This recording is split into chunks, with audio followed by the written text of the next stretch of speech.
일을 하고 있었다는 아저씨. 유난히 한 곳에 몰려있는 까마귀 떼를 발견하게 되었고 혹시나 새들이 피해를 입을까 까마귀들을 쫓아냈다는데 아, 저렇게 쫓아내셨어요? 무슨 일인가 싶어 새들이 날아간 자리를 살펴보던 중 정체를 확인할 수 없는 알들을 발견하게 되었던 것.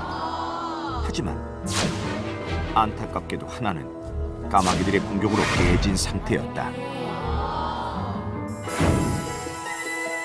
그렇게 시작된 아저씨와 수리부엉이의 특별한 인연. 그날 이후 어미는 하루 한두 번 최소한의 외출만 제외하고는 하루 종일 알을 품고 있다는데 녀석은 왜 하필 이런 곳에 둥지를 튼 것일까? 전문가와 함께 그 이유를 알아보기로 했다.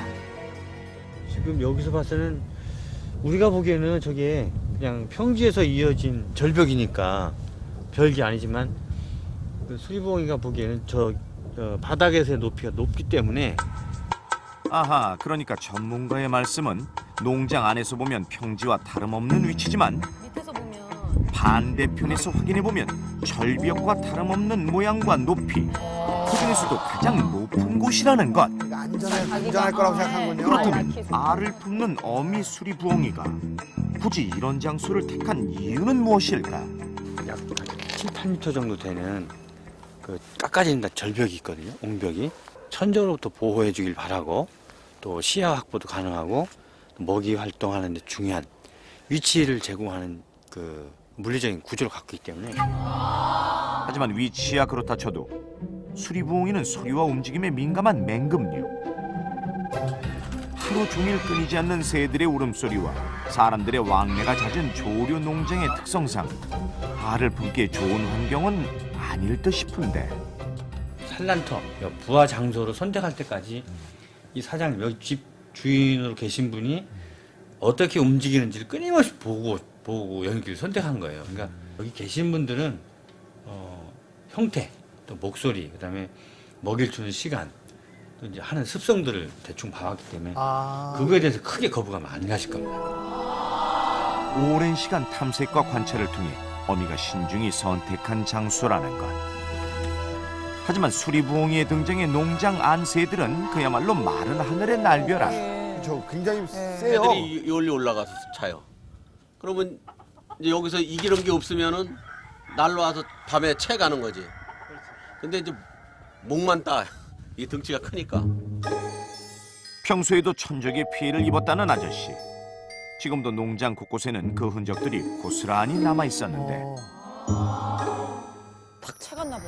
이런 상황에 천적인 수리부엉이가 농장 옆에서 떡하니 알까지 품고 있으니 야, 아이러니한 기가 막힐 상황이네요. 노릇. 오히려 얘가 편한 거죠. 쟤네들이 불편하고. 그렇지는 않죠. 뭐 그렇다고 그 알 품는 놈을 뭐 쫓아낼 수도 없고. 그래도 어떻게 해요? 뭐 안 좋더라도 제가 좀 참아야죠. 그 천연기념물 보통이 아니에요, 324호니까요. 잠시 후 어미가 외출을 하자 제작진의 손길 역시 분주해졌다. 한 달이 넘도록 알을 품는 수리부엉이의 일거수일투족을 관찰하기 위해 주변에 관찰 카메라를 설치하고 둥지가 한눈에 보이는 위치에는 위장막도 설치했다. 운막이요, 운막. 그리고 위급 상황이 발생했을 때를 대비 24시간 비상 촬영에 돌입. 성공적인 부활을 위해 제작진도 밤낮을 함께하기로 했다. 자, 과연 녀석은 별탈 없이 2개의 알을 부화시킬 수 있을 것인가? 잠시 후 외출했던 어미가 둥지로 돌아왔다.